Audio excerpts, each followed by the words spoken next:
গরিব শ্রেণী, আর ধনীরা আরো ধনী হয়। এখন আল্লাহর হুকুমটা যদি কোনো দেশ মানে, সুদ যদি বন্ধ করে দেয় কোনো দেশ, সেই দেশ মুসলমান যদি নাও হয়, যদি আল্লাহর আইনটা মানে সুদ যদি বন্ধ করে দেয়, তাহলে সমস্ত গরিবরা শোষণ থেকে বাঁচবে কিনা কর? সুবহানাল্লাহ বলবেন না? আল্লাহর আইন শুধু মুসলমানদের জন্য নয়, আল্লাহর আইন হচ্ছে ইউনিভার্সাল। আল্লাহ পাকের আইন হলো শাশ্বত, চিরন্তন, বিশ্বের সমস্ত মানুষের জন্য আল্লাহর আইন।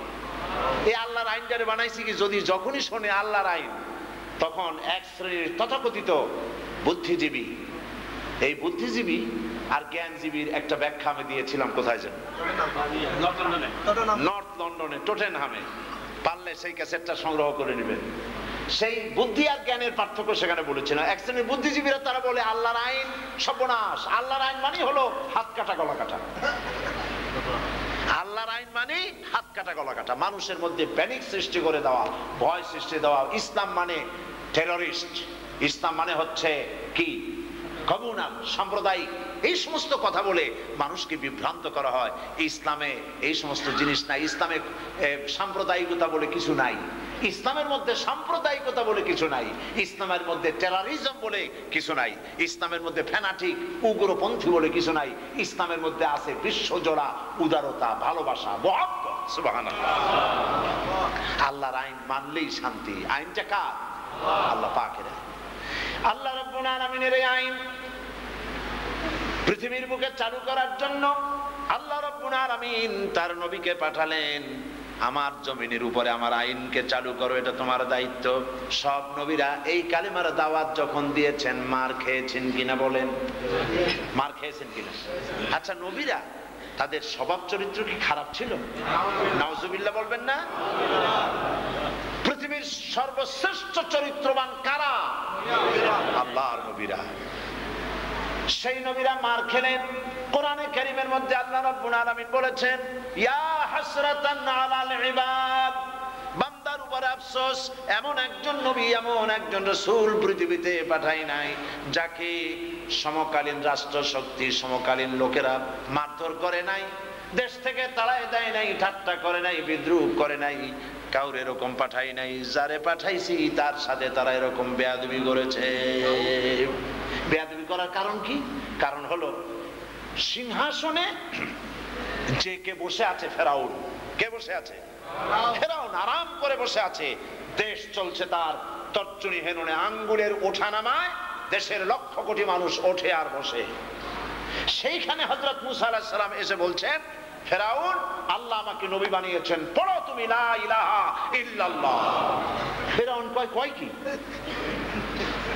আমার বাড়িতে দুধ কলা খাইয়া বড় হইছো, এখন তুমি আমার ইলাহ শিখাও? মা আলিমতু লাকুম মিন ইলাহিন গায়রি, আমি ছাড়া আরো কোন ইলাহ আছে এইটা তো আমি জানি না, তুমি একটা নতুন ইলাহ কই থেকে নিয়ে আসছো?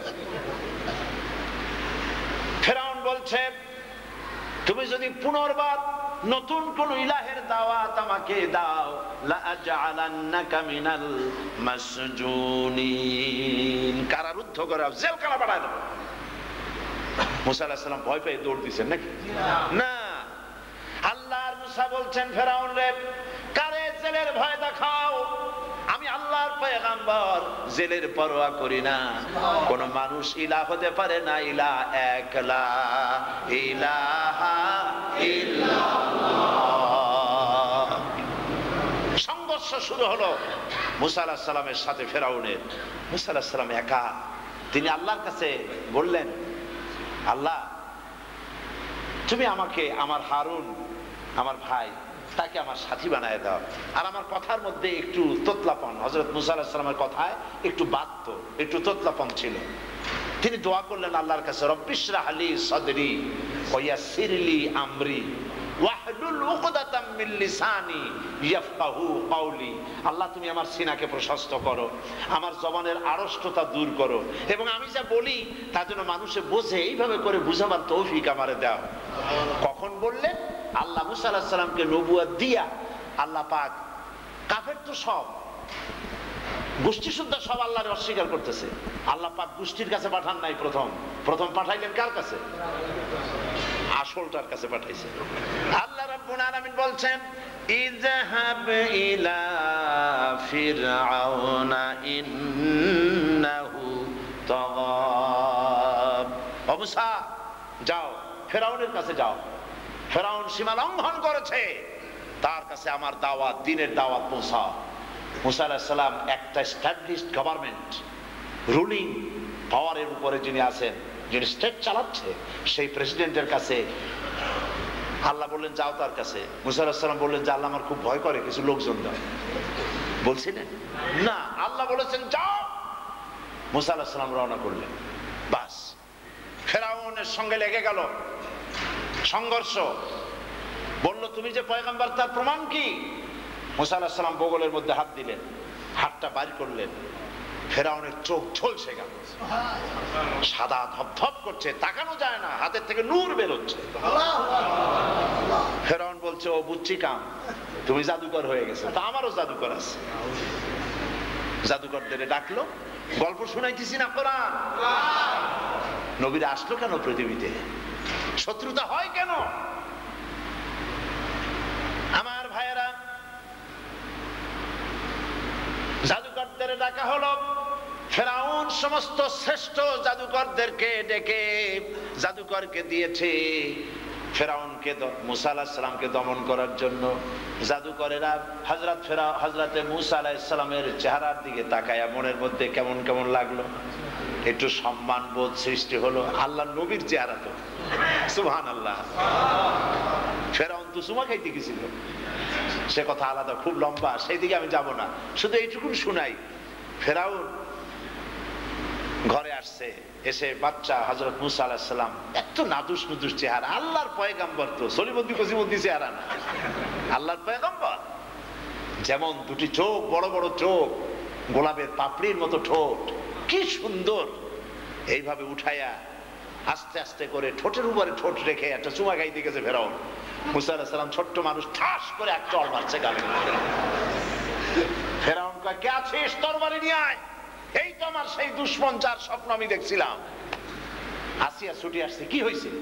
কয় যে আমারে থাপ্পড় মারছে, পরে আমি মারি ফেলাবো। আসিয়া কয় যে তুমি একটা খোদা না হুদা? এইটুকুন বাচ্চা না স্বর্ণ চেনে না আগুন চেনে, আর তুমি তারে এইভাবে কাটিয়ে ফেলাবো, একটা কথা হইলো? কয় যে না, কি গো বাচ্চা মানুষ থাপ্পড় মারছে, আমার গাল জ্বলতেছে। ছোট্ট হইলে হবে কি পয়গম্বরী থাপ্পড়? তোর নাপাক মুখ আল্লাহর পয়গম্বরের মুখের সাথে মিশতে পারে?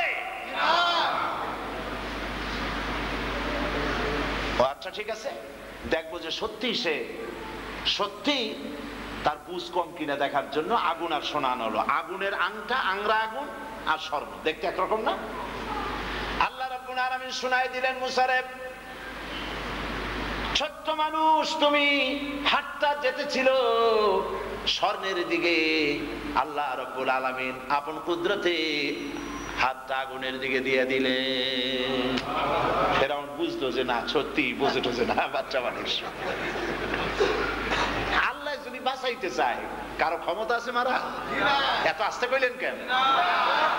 সুবহানাল্লাহ। ওই পয়গম্বরের চেহারা দেখে জাদুকরদের মনে একটা দুর্বলতা আসছে, নিশ্চয়ই কেউ কিছু হবে। জিজ্ঞেস করছে যে আচ্ছা, জাদু কি আপনি আগে দেখাবেন না আমরা আগে দেখাবো? মূসা আলাইহিস সালাম বললেন তোমরা আগে দেখাও। ওরা জাদু মন্ত্র পুত করে দিল, মন্ত্র পড়লো।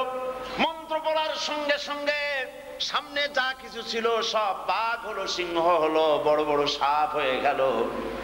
আল্লাহ রাব্বুল আলামিন এর আগে মূসা আলাইহিস সালামের হাতে জিনিস দিয়ে দিয়েছিলেন। আল্লাহ পাক হযরত মূসাকে এই অনুষ্ঠানে যাওয়ার আগে আল্লাহ পাক জিজ্ঞেস করেন, ওয়া মা তিলকা বিয়ামিনিকা ইয়া মূসা, মূসা রে তোমার ডান হাতে ওটা কি? মূসা আলাইহিস সালাম বলছেন এটা লাঠি, এই দিয়া পাতা পারি, এই দিয়া আমি ছাগল ভেড়ারে খাওয়াই, এই দিয়া বাঘ ভল্লুক তাড়াই, অনেক কাম করি।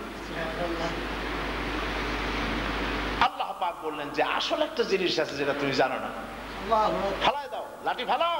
মূসা আলাইহিস সালাম লাঠি ফালাই দিলেন। ফালাবার সাথে সাথে কি হলো? হিয়া হাইয়াতুন তাসআ, সাপ হয়ে গেল। সাপ দেখে মূসা আলাইহিস সালাম ভয় পেয়ে গেলেন। সাপ দেখলে কার না ভয় হয়? মুসা আলাইহিস সালাম ভয় পেয়ে গেছেন। আল্লাহ রাব্বুল আলামিন বলেন, লা খুযহা ওয়া লা তাখাফ সানুঈদুহা সিরাতাহাল উলা। ভয় পেও না, ধরো। আল্লাহ বলছেন ভয় পেও না, ধরো। সাপের গায়ে হাত দাও কি এত সহজ? প্লাস্টিকের সাপ দেখলে তো আমার এখনো ভয় করে। বাচ্চারা যে খেলে গায়ে হাত দিতেও কি জানি আসল কামড় দেয় নাকি। আল্লাহ কয় ভয় পাইও না, খুযহা ওয়ালা তাখাফ, কোনো ভয় নাই, ধরো। মুসা আলাইহিস সালাম ধরে ফেললেন। আল্লাহ বললেন ধরো, স্বাভাবিক অবস্থায় ফিরে আসবে। মুসা হাত দিলেন, কি হয়ে গেল? আবার লাঠি হয়ে গেল। এই লাঠি হাতে। ওরা তো বাঘ বানাইলো, ভল্লুক বানাইলো, সিংহ বানালো। আল্লাহ রাব্বুল আলামিন মুসা আলাইহিস সালামের সমস্ত দেখে ভয় পেয়ে গেলেন, একটুখানি ঘাবড়ে গেলেন। আল্লাহ পাক অর্ডার করে দিলেন, ভয় পাওয়ার কোনো কারণ নাই, আমি আল্লাহ তোমার সাথে আছি। হাতের লাঠি ফেলায় দাও। লাঠি ফেলে দিলেন, লাঠি পড়ে গেল। লাঠি পড়িয়া কি হইল?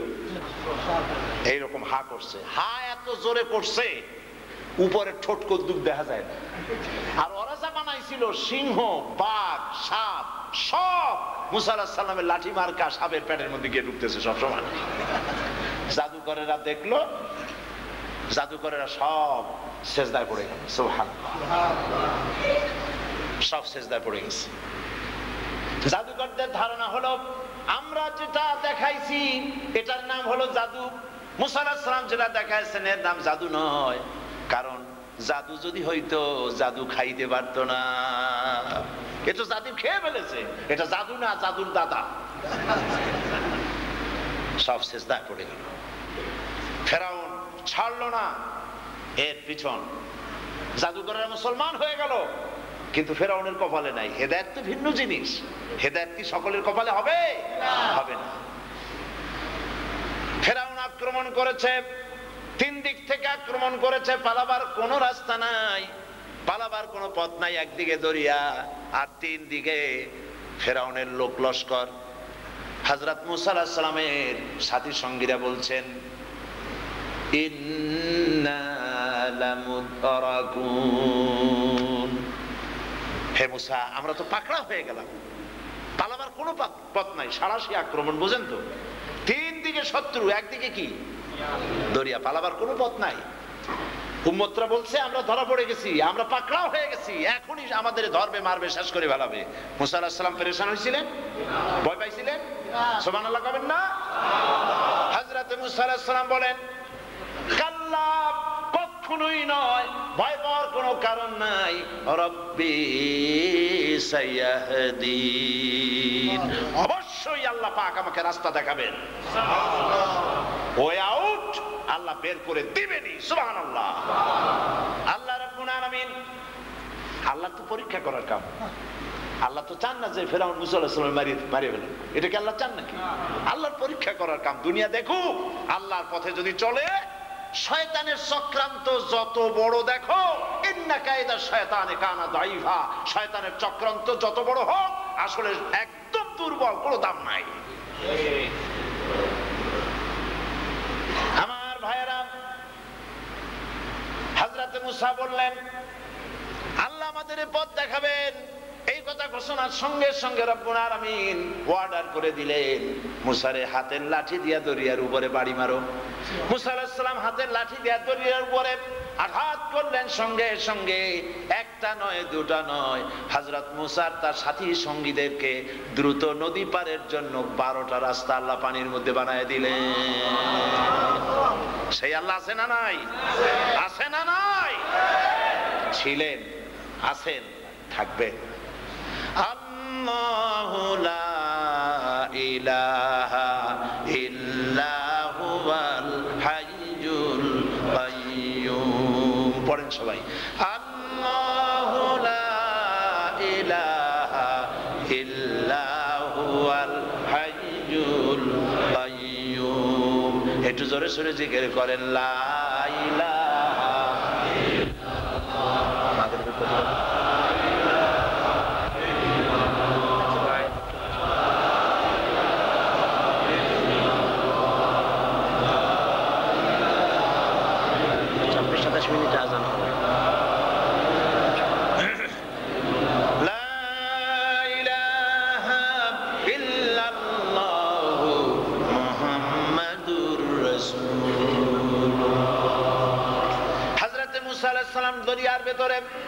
উম্মত নিয়ে পাড়ি দিতেছেন।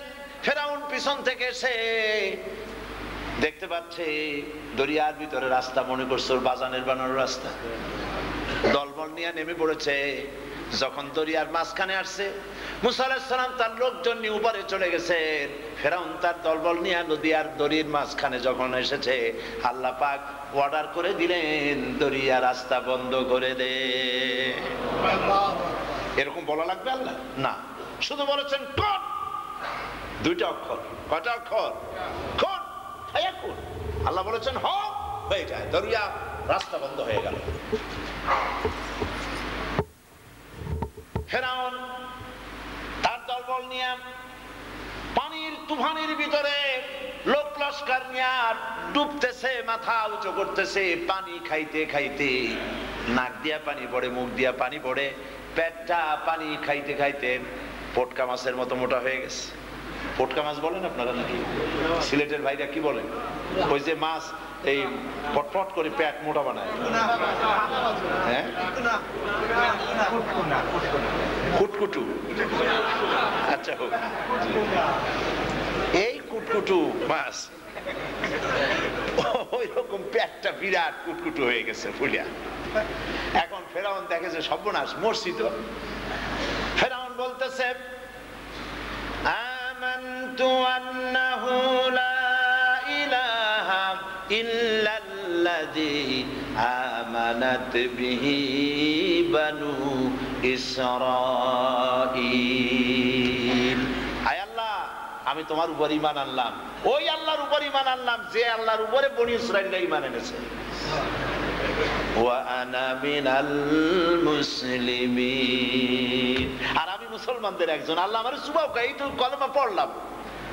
আল্লাহ পাক বলছেন আল আন, এখন ওয়াকাদ আসাইতু ওয়াকাদ আসাইতা ক্বাবলু ওয়া কুনতা মিনাল মুফসিদিন।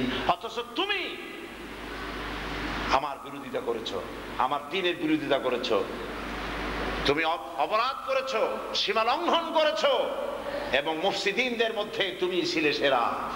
আজকে আমি তোমারে শুধু মারবই না, আজকে শুধু মারবই না, আল ইয়াউমা নুনাজ্জিকা বিবাদানিক, আমি তোমারে মারবো এবং তোমার শরীরটারে বাঁচায় দেব। পানিতে তোমার শরীর পচবে না, মাটি তোমার শরীর হজম করবে না, পোকা মাকড়ে তোমার শরীর খাবে না। কিয়ামত পর্যন্ত তোমারে শুটকি বানায় রাখবো, যাতে করে দুনিয়ায় তোমার মতো নাফরমান যত আসে তোমারে দেখে যেন শিক্ষা গ্রহণ করতে পারে। আল্লাহর সাথে নাফরমানি যারা করবে, আল্লাহ পাক এই শিক্ষা তাদেরকে দিবেনই। বেয়াদব যারা আল্লাহর দ্বীনের সঙ্গে বেয়াদবি করে, আল্লাহর নবীর সঙ্গে বেয়াদবি করে, কোরআনের সঙ্গে বেয়াদবি করে, আল্লাহ পাক বরদাস্ত করবেন না ইনশাআল্লাহ। আমার বন্ধুগণ, এইভাবে করে লা ইলাহা ইল্লাল্লাহর দাওয়াত যারাই দিয়েছেন তারাই অত্যাচারিত হয়েছেন। একজন একজন করে পয়গম্বরদের নাম নিলে দিনের পর দিন চলে যাবে, শোনা শেষ হবে না। হযরত মুসা আলাইহিস সালাম এভাবে করে অত্যাচারিত হয়েছেন, ইব্রাহিম আলাইহিস সালাম অত্যাচারিত হয়েছেন। কিন্তু হলে কি হবে, শেষ পর্যন্ত যত অত্যাচার কাফের বেঈমানেরা করুক না কেন, শেষ বিজয় কাদের হয়েছে? শেষ বিজয় কাদের? কবি বলেছেন সাথে জাকা রহা হ্যায় আজল সে তা ইমরোজ চারাগে মুস্তফা বি সে শরারে বুলহাবিস। আবহমান কাল থেকে মুহাম্মদ সাল্লাল্লাহু আলাইহি ওয়াসাল্লামের সাথে আবু জাহেলদের সংঘর্ষ আবহমান কাল থেকে চলে এসেছে। ওরা চেয়েছে মুহাম্মদ সাল্লাল্লাহু আলাইহি ওয়াসাল্লামের চেরাগকে, নবুয়তের আলোকে নিভায় দেবে। আল্লাহ পাক এই আলোকে জ্বালায় রাখবে। হাজারো 280 মাইল স্পিডে, 1000 মাইল স্পিডে ঝড়ো হাওয়া প্রবাহিত হবে, গাছপালা ভেঙে চুরে চলে যেতে পারে, পাহাড় পর্বত উল্টে যেতে পারে, নবুয়তের চেরাগ নিভে যাবে না। আল্লাহ রাব্বুল আলামিন কোরআনে কারীমে বলেছেন ইউরিদুনা লিউতফিউ নূরাল্লাহি বিআফওয়াহিহিম ওয়াল্লাহু মুতিম্মু নূরিহি ওয়ালাউ কারিহাল কাফিরুন। ওরা নাফিখের ফু দিয়া আমার আলোকে নির্বাপিত করে দেবে। আল্লাহ পাক বলেন আমি আমার আলোকে পূর্ণতা দান করব, তাতে কাফের বেঈমানদের মনের মধ্যে যত জ্বালা যন্ত্রণা হোক, ওদের মনে যত কষ্ট লাগুক, দিন আমি পূর্ণতা দান করব। সুবহানাল্লাহ বলেন। এবার আসেন বিশ্বনবী মুহাম্মদুর রাসূলুল্লাহ, সবাই জোরে বলেন সাল্লাল্লাহু আলাইহি ওয়াসাল্লাম। আল্লাহর নবী দ্বীনের দাওয়াত নিয়ে আসলেন, সারা দেশের মানুষ হুজুরকে বলেছেন আল আমিন। কি বলেছে? মানে কি? বিশ্বাসী। কাফেরেরা পয়সা রাখতো কার কাছে? মুহাম্মদ সাল্লাল্লাহু আলাইহি ওয়াসাল্লামের সাথে শত্রুতা, কিন্তু সোনা দানা টাকা পয়সা সব হুজুরের কাছে আমানত রাখতো। নিজেদের নেতাদের কাছে আমানত রাখতো না, জানতো, ওরা জানে যেগুলো শয়তান। ওদের পাশে ঘোরে কেন?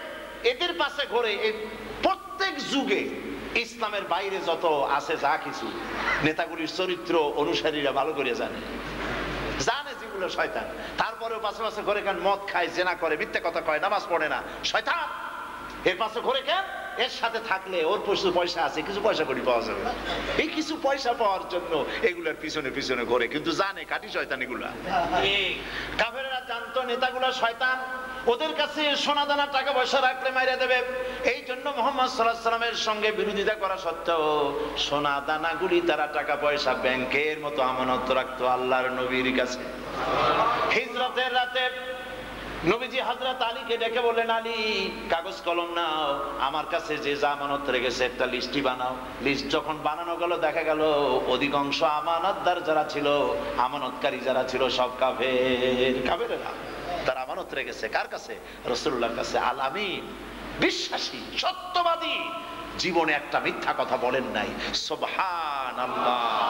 কাউকে কষ্ট দেন নাই, ঠাট্টা করেন নাই, কাউকে মারেন নাই, কাউকে একটা গালি দেন নাই। সুবহানাল্লাহ।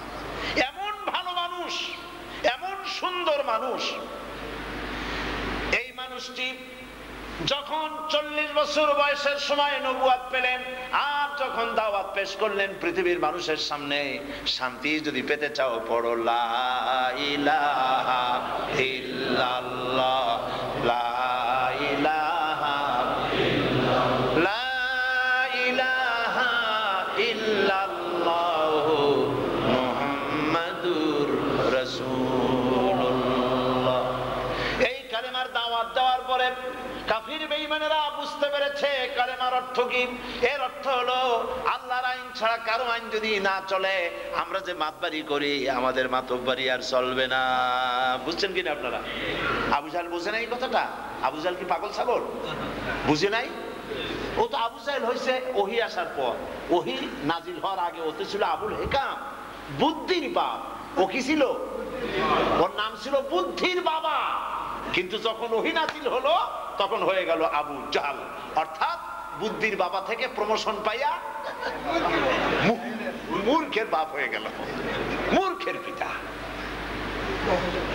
আমাদের দেশের মরহুম ডক্টর শহীদুল্লাহ, আল্লাহ জান্নাত নসিব করুন। এইসব শিক্ষিত মানুষের দাম আছে। মুখে দাড়ি ছিল, ফুরফুরার হযরত মাওলানা আবু বকর সিদ্দিক রাহমাতুল্লাহ আলাইহির খলিফা ছিলেন। 28টা ভাষা জানতেন। কত বড় জ্ঞানী, কত বড় জ্ঞানী। তিনি তার বন্ধুদের মধ্যে বলতেন, তোমরা লেখাপড়া জানো ঠিকই, তোমরা পণ্ডিত, নামের আগে ডক্টর ফক্টর অনেক কিছু লেখা আছে, তোমরা পণ্ডিত ঠিক, কিন্তু কোরআনের ইলম যদি না জানো, তাহলে আরেকটা শব্দ বসবে, মূর্খ পণ্ডিত। কোরআনের ইলম নাই, মূর্খ পণ্ডিত। আর কোরআন যদি জানো, তাহলে তুমি সত্যি ভালো পণ্ডিত। আলহামদুলিল্লাহ, কোরআনের জ্ঞান হচ্ছে মুকাম্মাল জ্ঞান। কোরআন হাদিসের জ্ঞান নাই, জাহিল, জাহিল, জাহিল। কারণ আসল জ্ঞানের মালিক কে? তো সেই জন্য প্রত্যেককে, প্রত্যেক মুসলমানকে জাহালাত থেকে বাঁচার জন্য কোরআন এবং হাদিস শিখতে হবে। আল্লাহ যেন তৌফিক দেন। আমরা জোরে বলি আমিন। আবু জাহেল বুঝতে পেরেছে এই কালেমার অর্থ কি। এই কালেমার অর্থ হলো, আমরা যারা নেতাগিরি করি, আবু জাহেল, এরপরে উতবা, সাইবা, ওলীদ, মুগিরা, আবু সুফিয়ান, কারো নেতৃত্ব চলবে না, কারো আইন চলবে না। জমিন আল্লাহর আইন চলবে কার? লা ইলাহা ইল্লাল্লাহর অর্থ তারা ভালো করে বুঝেছে। এই জন্য সবাই খেপে গেল, ক্ষিপ্ত হয়ে গেল। আর হাদিস শরীফে এসেছে আবু তালেবের কাছে গিয়ে তারা প্রস্তাব করলো, ও আমাদের নেতা, তুমি আমাদের নেতা মুরব্বী আবু তালেব, তোমার ভাইয়ের ছেলেকে বলো লা ইলাহা ইল্লাল্লাহর দাওয়াতটা যেন বন্ধ করে দেয়। এটা শুনলেই আমাদের গা কাঁপে ওঠে। এইটা বন্ধ করুন। সোনা চায়, টাকা চায়, বাড়ি চায়, সুন্দরী মেয়ে চায়, কি চায় বলো, সব দেবো, লা ইলাহা ইল্লাল্লাহ যেন না কয়। তার মানে হলো আমাদের ক্ষমতায় যেন হাত না বসায়, আমাদের ক্ষমতার ভাগ যেন না নেয়। এটি ছিল তাদের আসল ইচ্ছা। রাসূলের কাছে যখন প্রস্তাব গেল, হুজুর প্রস্তাব মানছিলেন? বলেন মানছিলেন? হাদিস শরীফে এসেছে আল্লাহর নবী বলেছেন, ও আমার চাচা, ওই নেতাদেরকে আপনি শুনায় দেন, নেতাদেরকে ভালো করে বুঝান, যেটা দেওয়া সম্ভব সেটা তো দূরের কথা, যেটা দেওয়া সম্ভব নয় তাও যদি তারা আমাকে দিতে পারে, আকাশের সূর্যটা ধরে এনে আমার ডান হাতে যদি দেয়, আকাশের পূর্ণিমার চাঁদটা ধরে এনে ওরা যদি আমার বাম হাতে তুলে দেয়, এর বিনিময়ে আমি মুহাম্মাদুর রাসূলুল্লাহ সাল্লাল্লাহু আলাইহি ওয়াসাল্লাম এক মুহূর্তের জন্য তাওহীদের দাওয়াত বন্ধ করে দেব না। সারা দুনিয়া আমার বিরুদ্ধে চলে যাক, আমি একা দাঁড়িয়ে থাকবো কালেমার উপরে। সুবহানাল্লাহ। এটার নাম ঈমান, এটার নাম ইসলাম, এটার নাম বিশ্বনবী মুহাম্মদ রাসূলুল্লাহ সাল্লাল্লাহু আলাইহি ওয়াসাল্লাম। মুসলমানদের তাই হওয়া উচিত। সারা দুনিয়া একদিকে আর আমি একা একদিকে। আমি আল্লাহ পাক, আল্লাহর কথা, আল্লাহর কোরআন, রাসূলের হাদিস, সুন্নাহর উপরে টিকে থাকতে গিয়ে গোটা দুনিয়া যদি দুশমন হয়ে যায়, কিচ্ছু আসে যায় না, আল্লাহ আমার পক্ষে থাকলেই হলো। আর সারা দুনিয়া যদি পক্ষে আসে, আল্লাহ যদি নারাজ হন, এ বেঁচে থাকার কোনো দাম নাই। কথা বুঝে আসছে কিনা? বাস, কাফেরেরা এক্সট্রিম হার্ড লাইনে এসে গেল। তারা বুঝলো সোজা আঙ্গুলে ঘি উঠবে না, আঙ্গুল কি করা লাগবে? বাঁকা করতে হবে। আঙ্গুল বাঁকা শুরু হয়ে গেল, আঙ্গুল বাঁকা শুরু হয়ে গেল। অত্যাচারের স্টিম রোলার শুরু করে দিল নবীর উপরে, নবীর সাহাবায়ে কেরামদের উপরে। আহারে বেলাল, হযরতে বেলাল উমাইয়ার কৃতদাস, কালো মানুষ, অপরাধ তার শুধু এই তিনি কালেমা পড়েছেন। উমাইয়া তাকে মারধর শুরু করে দিল, পায়ের সাথে রশি দিয়া, উটের সাথে বেঁধে দিয়া উট তাড়ায় দিল। উট দৌড়াইতেছে, দড়ির মাথায় বেলাল বান্ধা। পাথরের আঘাত লেগে লেগে বেলালের পিঠ ছিঁড়ে যায়, বেলালের মাথা ফেটে যায়।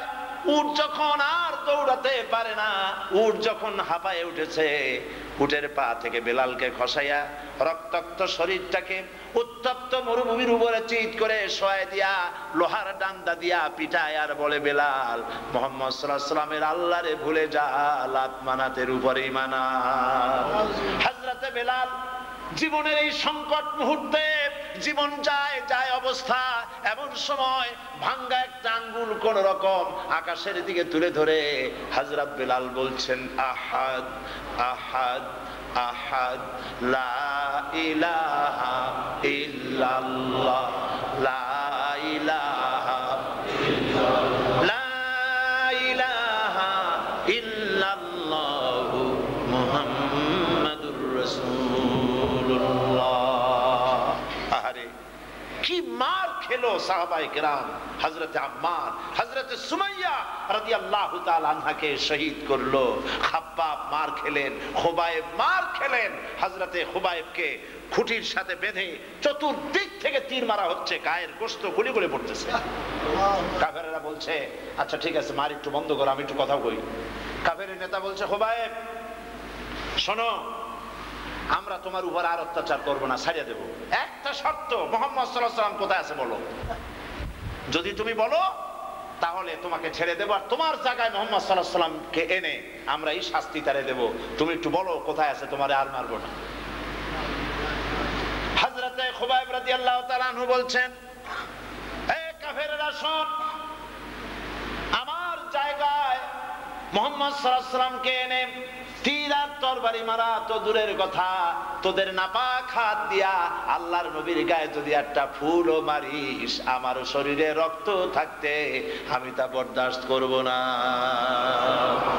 আবার মার শুরু হয়ে গেল। এবার জান যায় হযরতে খুবাইবের জীবন বায়ু বহির্গত হওয়ার সময় হয়ে গিয়েছে। হযরতে খুবাইব তখন বলতেছেন, রব্বুল আলামিন, আমার জীবন তো বেরিয়ে যেতেছে, এখন আমার মন চায় জীবনের শেষবারের মতো 2 রাকাত নামাজ পড়ে যদি তোমারে সেজদা দিতে পারতাম, কলিজাটা ঠান্ডা হয়ে যেত। কিন্তু আমি তো বান্দা, সেজদা দেব কেমনে? আমি তো বাধা, সেজদা দেব কেমনে?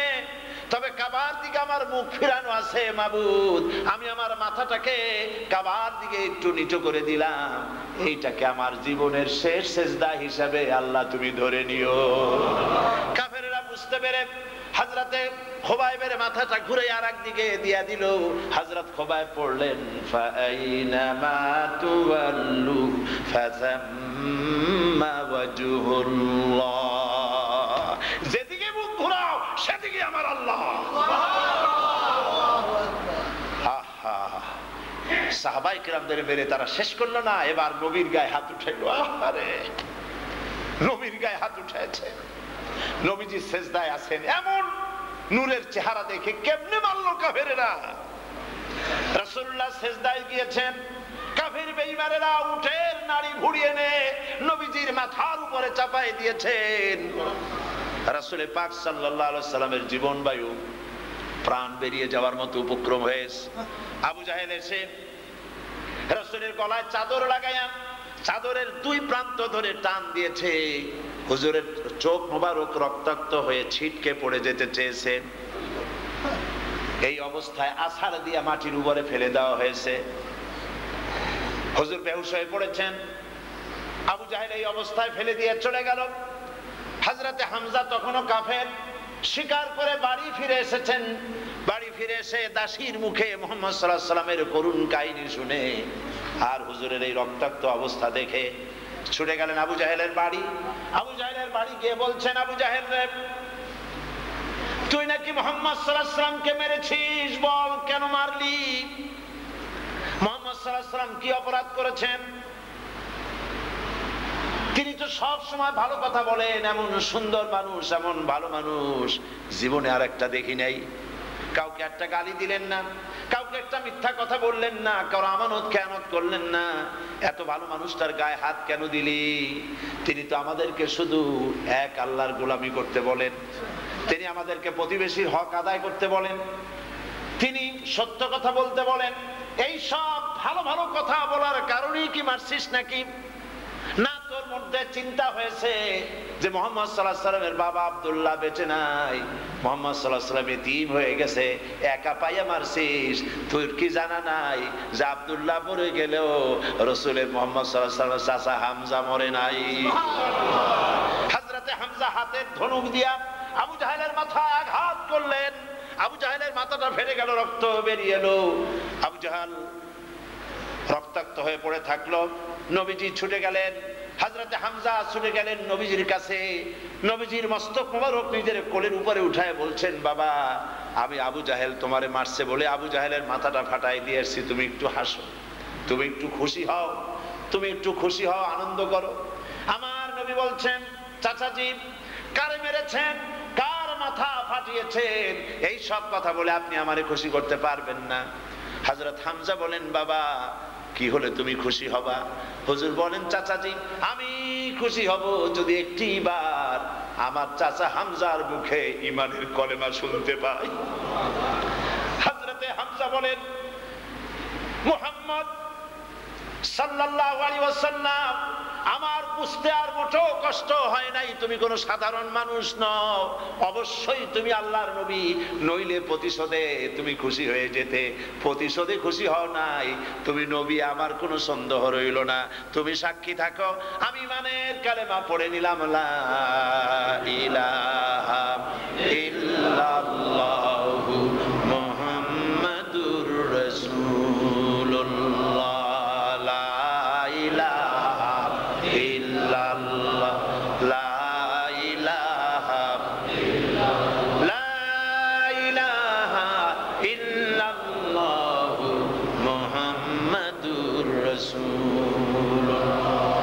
আমার বন্ধুগণ, আল্লাহর নবী নিজে মার খেলেন, অত্যাচারিত হলেন, কষ্ট করলেন।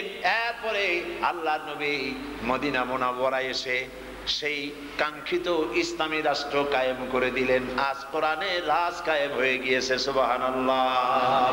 এত মার খেলেন, এত কষ্ট করলেন, মদিনায় ইসলামী রাষ্ট্র কায়েম করে কোরআনের আইন চালু করে দিলেন। আজ আর চুরি নাই, আজ আর ডাকাতি নাই, জেনা নাই, ব্যভিচার নাই। আল্লাহ পাক বলছেন, ইযা জাআ নাসরুল্লাহি ওয়াল ফাত ওয়া রাআইতান নাসা ইয়াদখুলুনা ফি দীনিল্লাহি আফওয়াজা।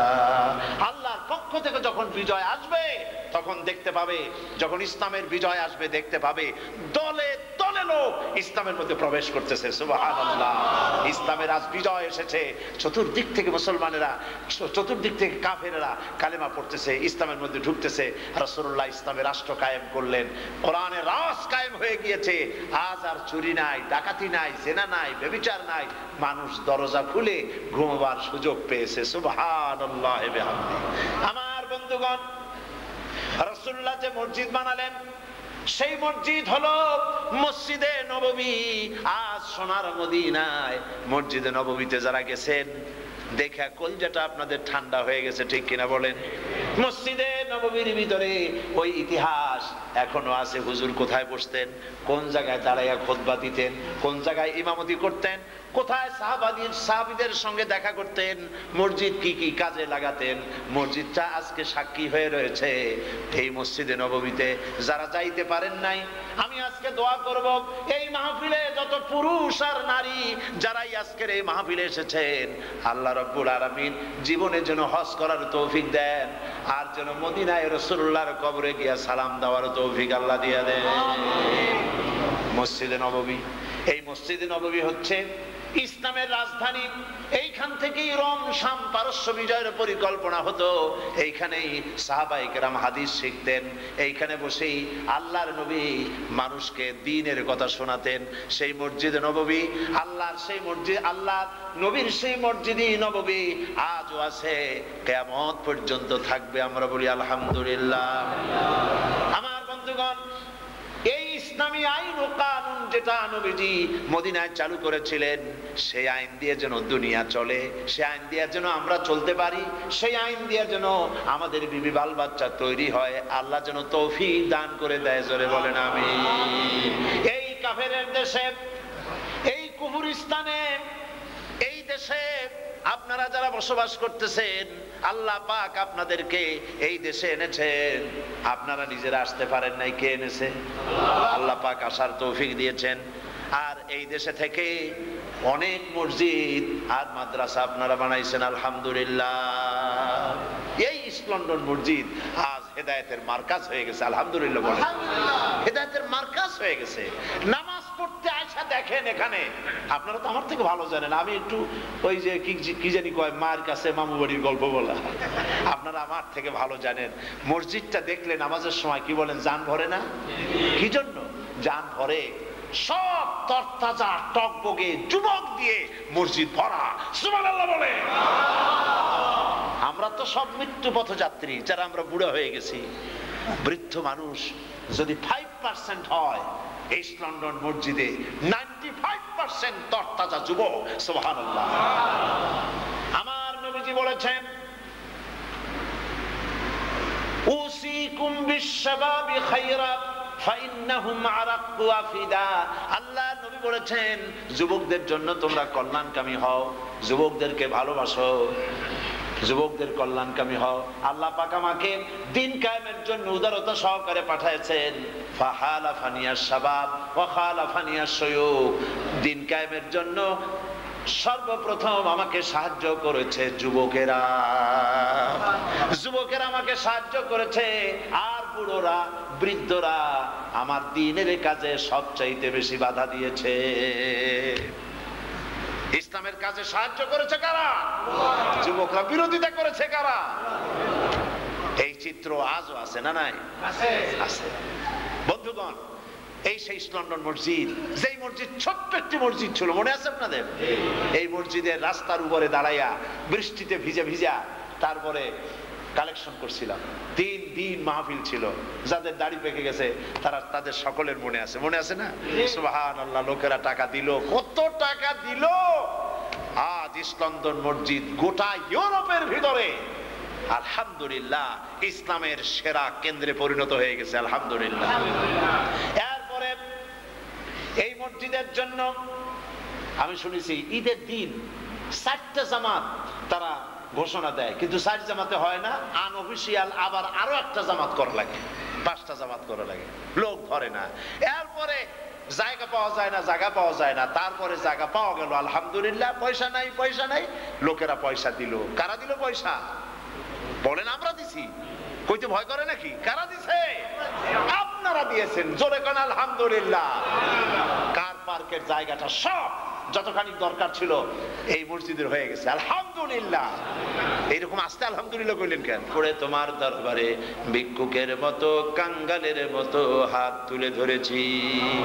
রব্বুল আলামিন মেহেরবানি করে আজকে আমরা যা আলোচনা করেছি, দরুদ সালাম পড়েছি, নামাজ পড়েছি, সওয়াবটুকু জনাবে বিশ্বনবী মুহাম্মদ রাসূলুল্লাহ সাল্লাল্লাহু আলাইহি ওয়াসাল্লামের রূহ মুবারকে পৌঁছায় দাও।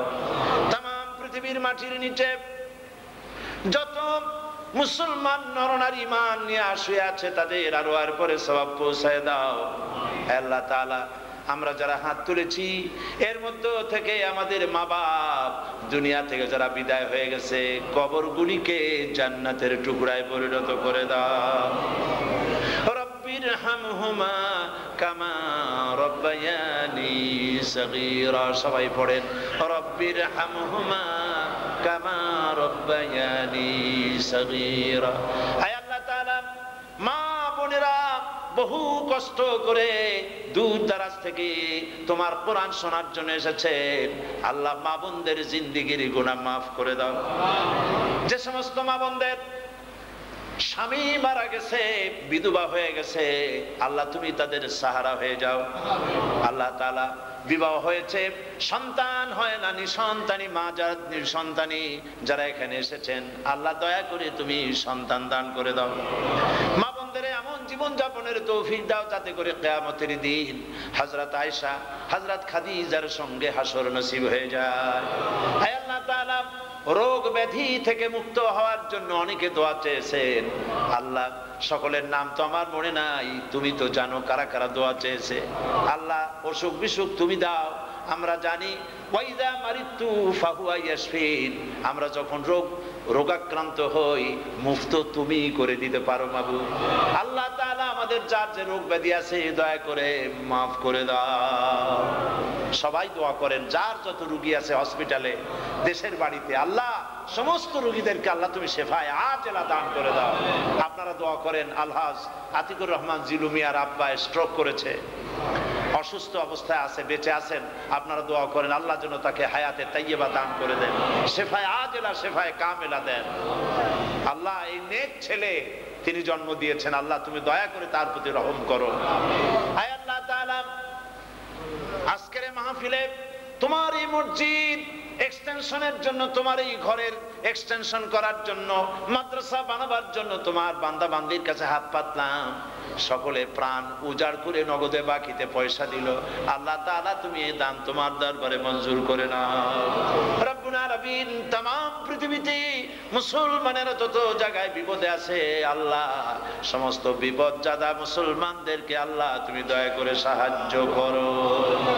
রব্বুল আলামিন, আমার দেশ থেকে যে সমস্ত মুসলমানেরা মেয়ে লোক পুরুষ লোক এই দেশে আছে, পৃথিবীর যত জায়গার মুসলমান এই দেশে আছে, আল্লাহ সমস্ত মুসলমানদেরকে এক বানায় দাও।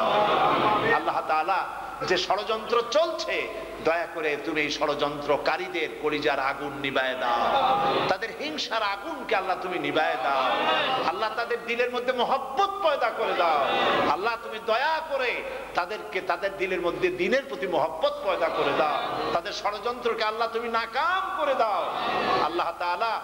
আল্লাহ তাআলা তারা বিরোধিতা করতেছে কোরআনের তাফসীরের, বিরোধিতা করতেছে ইসলামী রাজনীতির, রাসূলুল্লাহ যা করেছেন তার বিরোধিতা করতেছে। আল্লাহ আমরা মনে করি ওরা না বুঝে করতেছে, আল্লাহ তুমি মাফ করে দাও এই লোকগুলিকে। আল্লাহ তুমি দয়া করে এই লোকগুলিকে মাফ করে দাও। এই লোকগুলি পল্লীর কলিজার মধ্যে ইসলামের মহব্বত পয়দা করে দাও। শয়তান তাদের কলিজার মধ্যে যে জেদ পয়দা করেছে, আল্লাহ এই জেদকে রহমতের পানি দিয়ে ঠান্ডা করে দাও। আমাদের সাথে যারা দুশ্মনী করে, আল্লাহ তুমি দয়া করে তাদেরকে আমাদের বন্ধু বানায় দাও রব্বুল আলামিন। আগামীকাল এই মসজিদ কর্তৃক আয়োজিত আগামীকাল এই মাহফিলের শেষ দিন, তোমার বান্দা বান্দীদেরকে এসে নিরাপদে নিশ্চিন্তে কোরআনে কারীম শোনার তৌফিক সকলকে দান করে দিও। সে ধরনের পরিবেশ আমরা তোমার কাছে কামনা করি। আল্লাহুম্মা ইন্না নাজআলুকা ফি নুহুরিহিম ওয়া নাউযু বিকা মিন শুরুরিহিম। সিতরুল আরশ মাসবুলুন আলাইনা ওয়া আইনুল্লাহি নাজিরাতুন ইলাইনা বিহাউলিল্লাহি লা ইয়াকদিরু আলাইনা। আল্লাহুম্মা লা মানি'a লিমা আ'তাইত ওয়া লা মু'তিয়া লিমা মানা'ত ওয়া লা ইয়ানফা'ু জাল জাদ মিনকা الجد. اللهم زدنا ولا تنقصنا واكرمنا ولا تهنا واعطنا ولا تحرمنا واثرنا ولا تؤثر علينا وارضنا وارض عنا يا كريم يا رب العالمين. আল্লাহ তাআলা তুমি দয়া করে আমাদের সকলের নেক মাকসুদ পুরা করে দাও। আমাদের স্ত্রী পুত্র পরিজনের উপর তোমার রহমত নাজিল করো। আমাদেরকে তোমার খাঁটি গোলাম বানায় দাও। রব্বানা তাকাব্বাল মিন্না ইন্নাকা আনতাস সামিউল আলিম ওয়া তুব আলাইনা ইন্নাকা আনতাত তাওয়াবুর রহিম। সুবহানা রাব্বিকা রাব্বিল ইজ্জাতি আম্মা ইয়াসিফুন ওয়া সালামুন আলাল মুরসালিন ওয়ালহামদুলিল্লাহি রাব্বিল আলামিন। ওয়াজআল آخر كلمة عند الموت لا إله إلا الله محمد رسول الله. السلام عليكم ورحمة الله.